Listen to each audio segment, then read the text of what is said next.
About a month ago, I made a game in 8 hours and uploaded a video about it. It's a simple game about guiding a group of sheep through various obstacles to separate them from a barn. That video exploded in popularity and is currently my most viewed video to date. I wasn't really expecting the video to get nearly as popular as it did, so when hundreds of people started asking to play the game with all these high expectations, it didn't feel right to release the project that I had managed to make. I loved the game idea, but putting myself under the pressure of a time limit meant that I had to cut a lot of corners. And while the game looked cool, the actual mechanics behind it were way too rushed and ended up making the game kind of garbage. So over the last couple of weeks, myself and a couple of new friends have been revamping the project, and today I wanted to go through all the changes and updates that we've managed to add so far.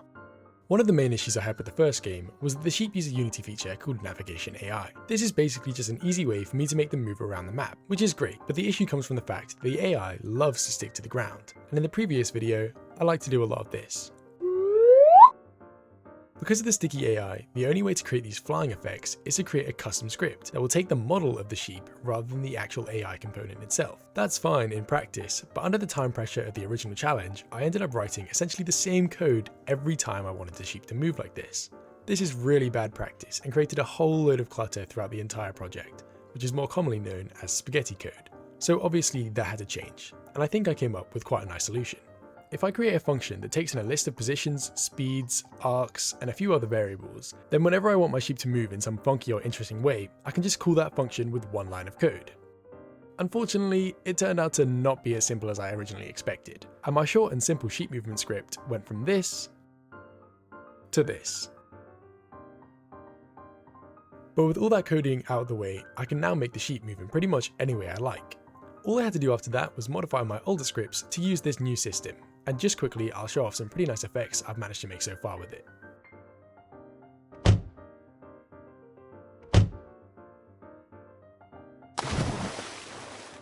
Something you may have noticed in the clips you just saw is that the models for the game have had a huge makeover.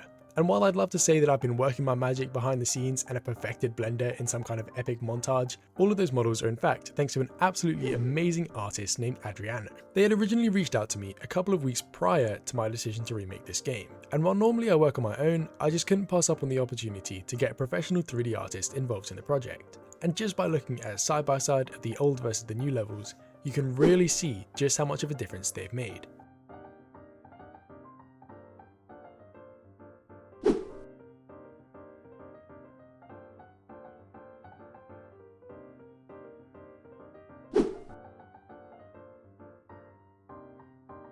And those are just a few of the levels we've managed to produce so far. There's loads more to show off and a whole lot still going on in the background as I record this video.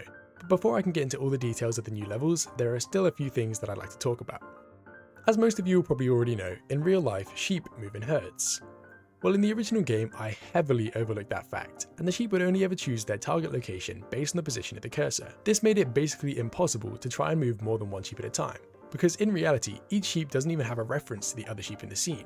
I really wanted to add this new feature to the game, so I spent a large amount of time working on a new function that I'll put on screen now. There are a few key variables here.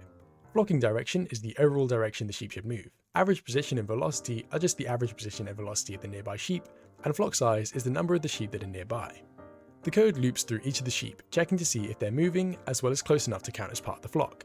If it's too far away or not moving, it gets ignored, but if it's close enough, it's considered part of the flock. There's some boring stuff here that ensures the sheep don't get too close to each other, which can cause this absolute mess. Next, it calculates the average position and velocity of all the nearby sheep, and using two variables, one named alignment, which determines the direction the sheep should move, and the other called cohesion, which determines how close the sheep should be to one another, pushes the sheep together and ensures they all move in a similar-ish direction. Anyway, in case I've lost your interest there and you found that a bit boring, all you really need to know is that now the sheep can move in a group like this.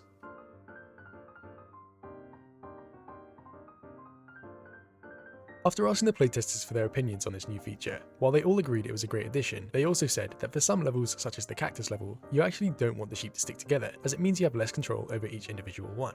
The solution for this was to make it toggle on and off while the player holds right click on their mouse.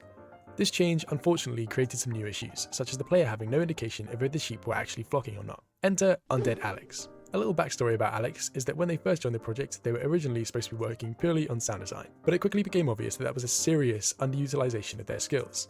And while they continually told me off for my haphazard collision placement, they also produced some beyond impressive shaders such as this one for the indicator.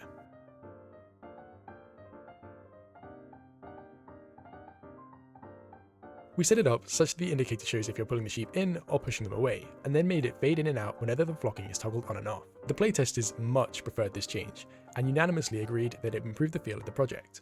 So with all these shaders, improvements, and new models, it was about time to start working on some new levels. The first three you've seen already. We have the river level, the car level, and the desert cactus level. But 3 levels isn't enough to get a proper feel for the game, and our aim was to at least double the number of levels we had in time for this video and the first demo release, so I quickly got to work on some new stuff. The first new level I made is this train level. Similar to the car level, there are 2 train tracks that split the sheep from the barn. The trains use the same script as the cars, but are 3 times faster and come much more often. The car script also had a nice update. One of the issues with the first game is that every time I wanted a car to go on the road, I just instantiated a new one. This meant that if you left the game running long enough, then at some point it would just crash, because the game couldn't keep up with all the new game objects. To fix that, every time the vehicle reaches its target destination now, it gets teleported back to the start, and after a short delay starts driving again. This all happens off screen, meaning that from the player's perspective, it's like new cars are just coming down the road. To make this nice sheep flying effect, I used that function we made earlier. If a train or car collides with a sheep, then it will send that sheep to the train or car's target destination. I also added a nice arc to this, so it looks like it shoots off into the sky before going off screen. For the second level, I decided to bring the sheep back to the desert. I had an idea for a level where these tumbleweeds would fly down, roll through the field, and then fly off the other side again. I quickly set it up so that if one of these tumbleweeds hits the sheep, then it gets sent flying off screen. But even with that added, there was definitely something missing from this scene. You see, in real life, the iconic rolling of tumbleweeds is just those dead plants getting blown around by wind, and in my scene, there's a distinct lack of that. To fix this, I spent a while messing with Unity's particle system and ended up with this nice looking wind effect. This really helped to fill the gap in the scene, but incidentally also caused another issue. You see, with all this wind, the sheep look wrong for being able to run up and down like normal. And considering how strong the wind actually looks, it would make a lot more sense for the sheep to get pushed downwards as they move. To do this, I added a constant force to the sheep that makes them look like they're being pushed down by the wind. And for what it's worth, I know I'm saying this like I added it with just a click of a button, but the reality is that making the AI cooperate with my plans was a whole lot harder than it should have been, and I spent a good half hour bug fixing this one feature. Anyway, after finally figuring it all out, the wind really felt like it was part of the scene, and in my opinion, the final level came out looking really quite nice. In terms of notable or interesting code for this level, there really isn't much special to show off. The tumbleweeds use essentially the same system as the cars and trains, with a few modifications to make it a bit more interesting. And the wind system is a bit too hack and slash for me to show off here, and I'll definitely have to come back to it later to clean it up. For this next level, we went with a nighttime desert. For no real reason at all, I decided to make this level feature UFOs, with the idea being that the sheep would get sucked up if they entered the UFO's tractor beam. Adriano really came through here, and created an amazing looking UFO model that fit the vision perfectly. In terms of code though, everything for this level is quite simple. One nice feature I did manage to add is the use of an animation curve for the UFO's movement. While watching a video by Sebastian League, they discussed the use of easing functions. I won't go into much detail about what these are and how they're used, mostly for the fact that I would definitely mess up the explanation. Instead, I can just show you the effect that an easing function had on the scene. The UFOs here are using linear movement, or in other words, no easing function at all. This basically means that their speeds are constant at all times. This is fine, but doesn't look very smooth or nice to look at. This second set of UFOs is using what is known as a cubic in and out easing function. This means they start slow, speed up through the middle, and then slow down as they reach the end. Visually, this looks a whole lot nicer, and it also means that the sheep get a short grace period while the UFOs are slowed near the edges of the scene.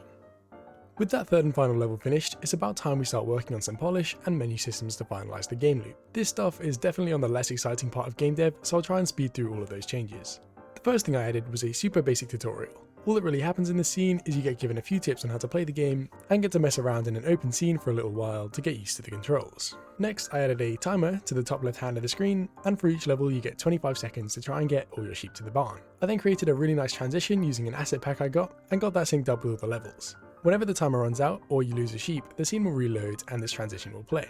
Next, we added a menu system which includes a quick start button that picks up from the last level you completed, a level selector that lets you choose a specific level to replay, a credit scene to give thanks to everyone involved in the creation of the game so far, and I also added a settings menu button, but I'll be honest, that button doesn't actually do anything just yet, hence why it's grayed out.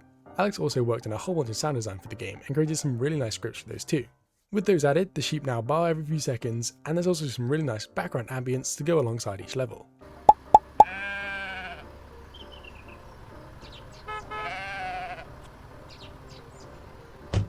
Some other cool stuff I have to mention here is our plans for future levels. We've already started working on a really cool ice environment.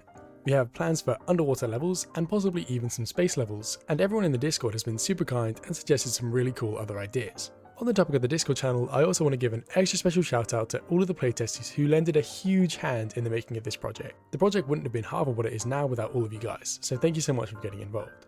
With all that said, I can now proudly announce that the demo version of the game is live and available for free from the itch.io page linked in the description. That said, all of us involved in the project are working on it completely unpaid and in our own free time, so if you do want to donate to support the continued development of the game, or you just enjoyed this video and found it interesting, you can do so when you download the game or at the Buy Me a Coffee page linked in the description. Just before I end the video, I also want to say a huge thank you for 3,000 subscribers. I haven't released a video in a little while now, so I've kind of missed that milestone, but regardless, thank you so much to every single one of you for supporting the channel. With all that said, thank you so much for watching, I hope you enjoyed the game, and I'll see you all very soon.